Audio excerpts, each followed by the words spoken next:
in today's show. It's a bonus show because Donovan Mitchell got traded yesterday. Well, actually, you know what? I'm recording this the same day that Donovan Mitchell got traded, but it's releasing a day later. So much preamble. We're talking about statistical correlations year over year. What stats are stable? What stats move around a little bit? Well, at least what happened over the last couple of years. Michael Bolton. Thanks, Josh. It's Michael Bolton here, and it's time for another episode of the Locked On Fantasy Basketball Podcast. Let's get to it. Let's get to it, indeed.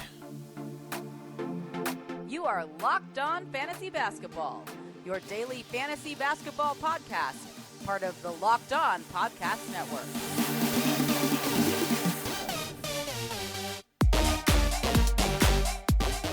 Hello and welcome to the Locked On Fantasy Basketball Podcast, brought to you by Basketball Monster. My name is Josh Lloyd, and I am the lead fantasy analyst at basketballmonster.com and at Yahoo Sports Australia. And you can find me on Twitter, as always, at redrock_bball, and on Instagram at Locked On Fantasy Basketball. Thank you for making Locked On Fantasy Basketball your first listen every day. We are free and available on all platforms. As I said, I don't think this will be a long show. We're looking at statistical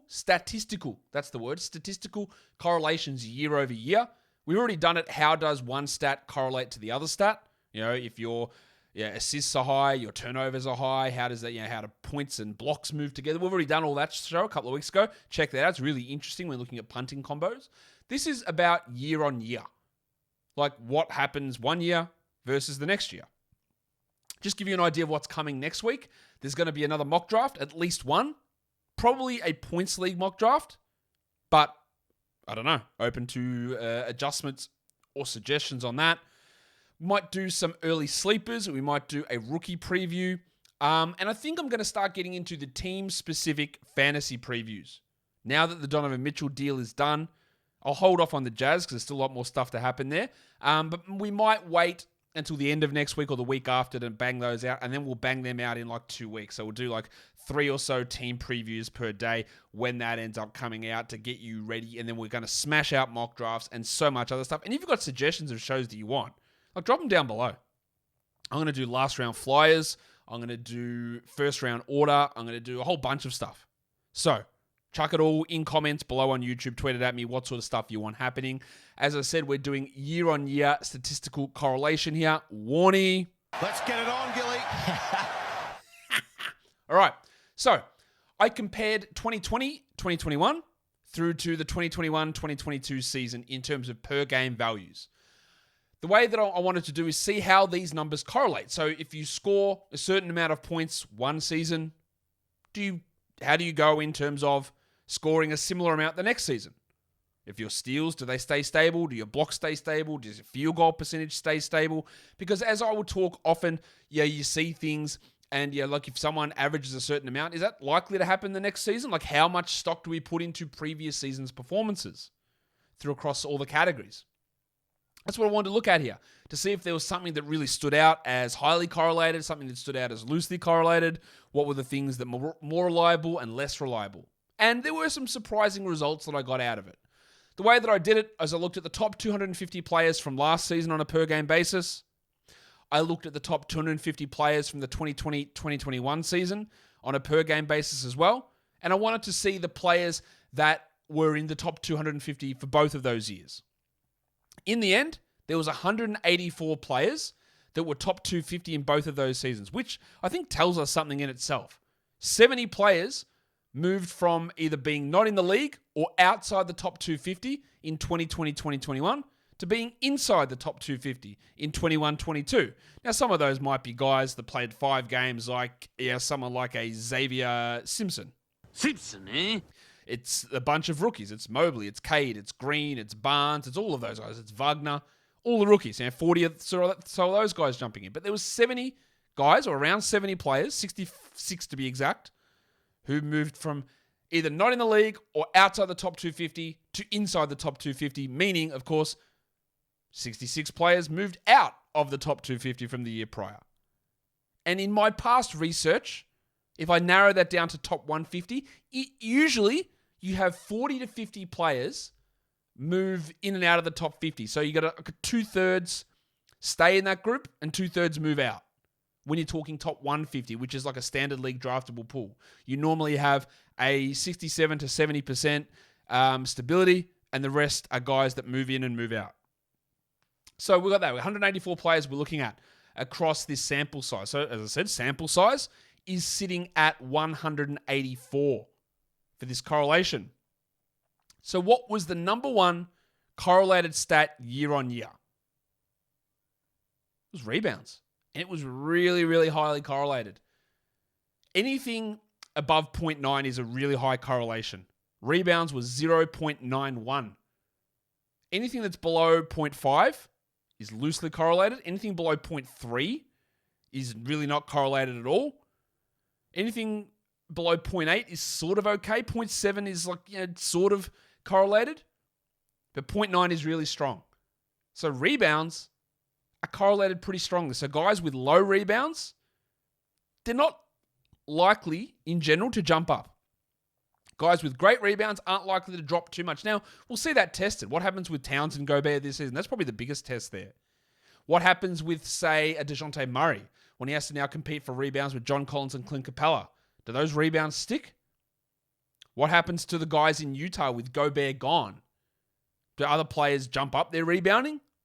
Does Sexton get big rebound bump now that he's in Utah because there's no Gobert around? This is far from foolproof, of course. We've got to take individual context in. But if we're looking at players, especially players who remain in a similar situation, their rebound numbers tend to stay pretty stable. In fact, the most stable out of the 9 standard fantasy categories. And I think it's something worth mentioning. It's worth noting. It's worth noting that is one of the highest correlations. Now, I'll tell you right now that a lot of these categories, they stayed pretty stable and they were pretty highly correlated. And again, I do think that's important to note. I think it's more important to note the ones that aren't correlated or some of the ones that are surprisingly highly correlated, which I'm going to get into in a second. Before I do that though, guys, if you are one of those people who thinks it's okay to drive stoned, what's the worst that can happen? You end up driving below the speed limit? It's no big deal, right? Well, wrong. The truth is your reaction times slow way down when you're high. You don't only put yourself in danger, but everyone around you. Talk about a buzzkill. Stop kidding yourself. It's not okay to drive high. If you've been using marijuana in any form, do not get behind the wheel. If you feel different, you drive different. Drive high and get a DUI. All right. So, what was the next highest correlation? It was assists. 0.895. Pretty highly correlated. Again, we're going to see that challenged. DeJounte Murray, again, does his assist drop coming to a new situation? Do Colin Sexton's rise going to a different situation? Did Darius Garland's drop with Donovan Mitchell joining him? There are a lot of situations where assists might change, but in general, over that 184 player sample size, they stayed relatively stable. So we can feel okay about most guys in similar situations that their assist numbers stay pretty similar. When I look at projections and rankings, I've said this lots of times, when I look at them, I tend to downweight the low volume stats. Threes, steals, and blocks. Because they're the things that, on average, your fantasy team might average 0.9 steals per game, or your average player, gets 0.9. Your average player might average 1 steal, and they might average 1.3 threes, which are low numbers. And again, because they're such low numbers, and you can't actually get a half a steal and a half a block in a game, 1 steal, you get 1 steal, it's average. You get 2 steals, it's 98th percentile. That's the difference. Like, it's a wild variation. So because those things can wildly vary game to game, I tend to downweight those when I'm looking at projections and rankings. I do steals. I think I've got steals at 0.7 now. I've got blocks at 0.8 and threes at 0.8. Just because the wild variance due to the low volume. Like with points, if you score 22 points, but you have a game where you make an extra bucket and you score 24, oh well, big deal. Doesn't change too much. If you get normally 8 rebounds, and in one game you grab an extra one and you get 9, it's 10% improvement, but it's not 100% improvement like it is going from 1 to 2 steal. It's a big... those things get muted somewhat. If you hit 1 3 and then you hit a second 3, 100% improvement. Goes from below average to above average. You get 1 block, average. You get 2 blocks, Unbelievable. And it wildly changes rankings so much. So I always downweight those. So I was a little bit, because I think, again, there is so much game-to-game variation. So I was a little bit surprised to see the third highest. What do you think it is? What do you think the third highest correlated stat is? The third highest correlated stat was actually threes at 0.889. So really highly correlated. The threes you hit one season, the volume of them tended to stay the same across this 2-year sample. But again, on a game-to-game basis, that can change because they are lower volume. And they are a stat that's available pretty widely off the waiver wire. You want threes, go get Tim Hardaway, who'll give you 2.5 a game. Go get Reggie Bullock, who'll get you 3 a game. You can find them. Go get Fournier to hit 2.5 a game. You can find threes on the wire with last picks really easily. So I deprioritize them, again, for that reason, but also because of the 1-3 versus 2-3s changes so much value, so much. And I said so much twice there, I know. The fourth highest correlated, which is almost the same as threes in terms of correlation. These are all really high numbers. And it was another low volume one. It was blocks. So block numbers stay similar year to year. Now, there's going to be changes. We talk about guys like Miles Turner. If he goes from 3 blocks to 2.5 blocks, it's a big change. But it's still relatively correlated. You don't very often get guys coming out of nowhere and going from 0.5 blocks to 1.6. It's so unlikely to happen. So when we're looking at past performances in the block category, they're usually relatively stable. So they're by far the 4 highest. Oh, that's not true. The next one's sort of close to that, but those guys here, all 89 or 0.89 or above in correlation. Rebounds, assists, threes, and blocks. So year-to-year stability for those seems like it's relatively high. Turnovers was also pretty high, 0.875. Now, I've given my reasons why when I'm looking at rankings or projections of players, I don't want to include turnovers in that because, again, turnovers and assists are so highly correlated together that if a player is getting high assists, they're going to get high turnovers. That's just something you have to deal with, right? You want to include turnovers, that means you're drafting Mikal Bridges ahead of Luka Doncic. Insanity. Like, it's just not realistic. It's just, and the value is just not there in that. And that's something I've discussed plenty of times. But year-to-year turnovers, very rare that someone goes from 2 turnovers to 3.5. Like, you'll see someone that might increase, like someone in a larger role. Like DeJounte probably drops his turnovers. Sexton probably increases them. Keldon Johnson probably increases his turnovers somewhat this season. More offensive responsibility. Trey Jones, maybe he increases. Probably he does because his minutes go up. But they are relatively tightly correlated. Turnover numbers. It's worth paying attention to that. Now that's 5 categories done. Rebounds, assists, threes, blocks, turnovers. They're all pretty tightly correlated year to year. We've got field goal percentage, free throw percentage, steals, and points that are all left. While the next highest correlated one is still relatively solid, and that's field goal percentage, which I guess is somewhat of a surprise. And I think that's you'll see some guys jump up their field goal percentage, maybe 2 to 3 percentage points.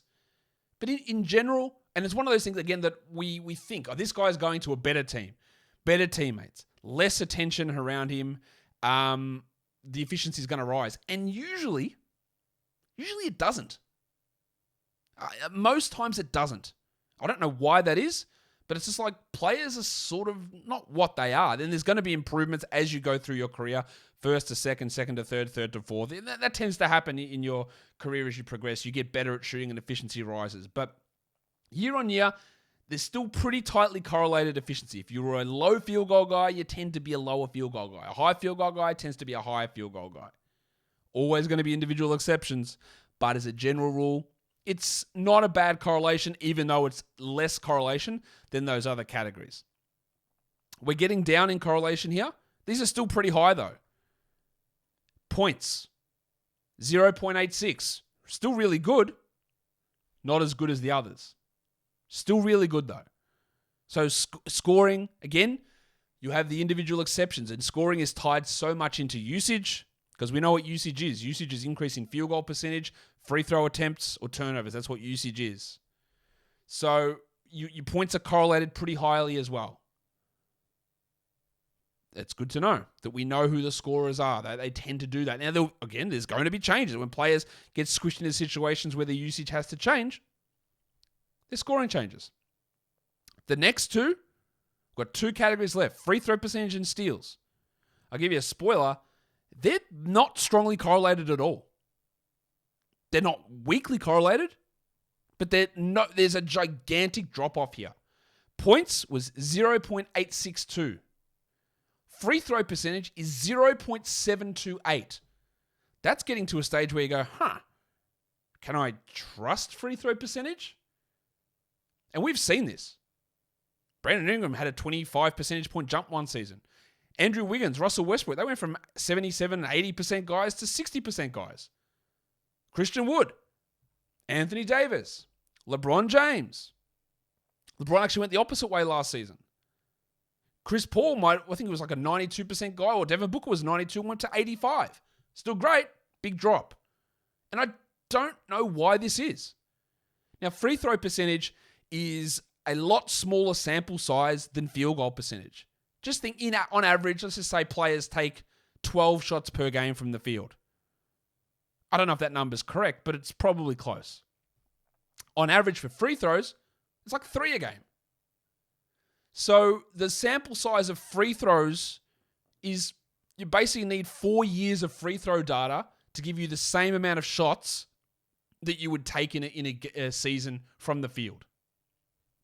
So that sample size of those numbers is obviously way lower. So therefore, and we know shooting can be quite hot and cold, that sort of stuff. If you're taking 3 times as fewer shots from the line than from the field, then there seems like that's what this will bear out, that there's more season to season variation in free throw percentage than there is in field goal percentage. Like if we looked at field goal percentage for the first 2 months versus the next 2 months versus the next 2 months versus the next 2 months, I know that's 8 months. There's not that in a season. Let's say 6 weeks. First 6, second 6, third 6, fourth 6 weeks, which is a full season. I reckon you'd see pretty strong correlation, or pretty similar, of like a player's shooting in the first 6 weeks versus in the second 6 weeks versus the third 6 weeks versus the fourth 6 weeks. Probably looks closer to that free throw percentage correlation. But because the sample size for field goals is so much higher over a course of the year, it tends to stabilize itself. Whereas free throws, you don't have that same ability. That was intriguing to me. Is that just because someone was a solid free throw guy or an average free throw guy doesn't necessarily mean that's going to happen. So when we look at Luka Doncic, who had been poor in the past but took improvements, Giannis has been poor in the past, he's been good in the past. LeBron was poor in the past but was really good last season. Maybe he drops off. Maybe Anthony Davis comes back up.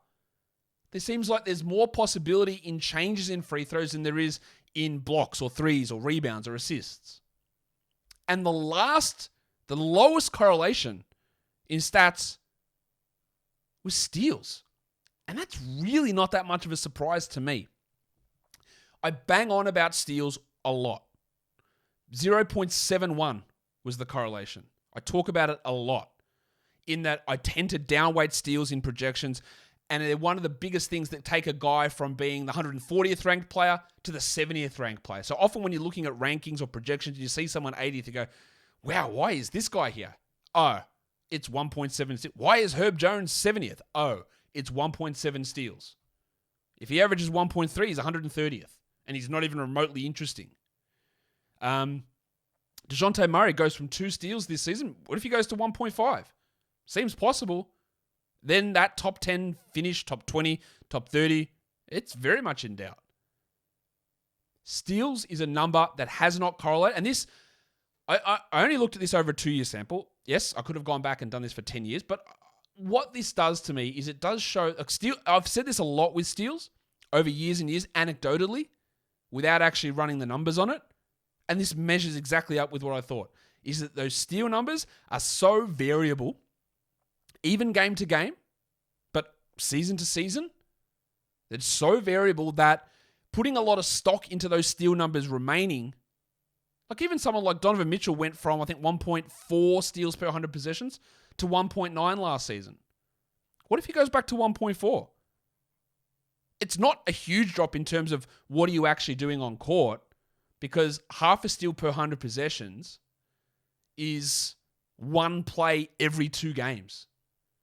But it makes a massive difference to fantasy value. It's a massive difference. And it's really something that swings the perceived value of a player so much. So, what's the takeaway from all of this? I don't think it should change huge amounts about what you do drafting. I think you do have to really be careful, especially with steals, because they have the low volume variability, which is a problem.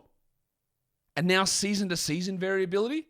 So if we're relying upon these things, or if you see someone break out, a lot of the time, that one of the things you look at is percentages and steals. And if they're up or down, it changes things massively. And having that in your head, rather than like, well, this guy was a 90% free throw guy, it doesn't mean that he will be. This guy averaged 2 steals, he might not be. There's more likelihood of someone going from a 2 steals player to a 1.3 steals player than there is from a 9 rebound guy becoming a 5 rebound guy. It's just way more likely for that to happen. That is what this is happening. It's more likely for a 2 steals player to become a 1.5 steals player, 25% decrease, than it is for a 20 point per game scorer to become a 15 point per game scorer. It's way more likely that steals guy drops off that much. And again, I think there is usefulness in having that sort of knowledge. When you're assessing the value of a player, is it highly influenced by what they did steals-wise last season, or highly influenced by a big drop in free throws or a big rise in free throws that might not stick? Let me know what you thought about this show and about this topic. And how much did you get out of it? Were you surprised to see steals as the lowest correlation year to year? I wasn't really, but it was good to see it shown in the numbers. Let me know in the comments, shows for next week, what you sort of want. We're going to have Adam King on during the week as well. We'll talk to him about something. Don't know yet. We'll see what it is. And a bunch of stuff. Follow this podcast, Apple Podcasts, Google Podcasts, Stitcher, Spotify, and the Odyssey app. Thumb it up. Drop your comments down below. Check out my Donovan Mitchell video from yesterday as well. Guys, we are done here. Thank you so much for listening, everyone. See ya.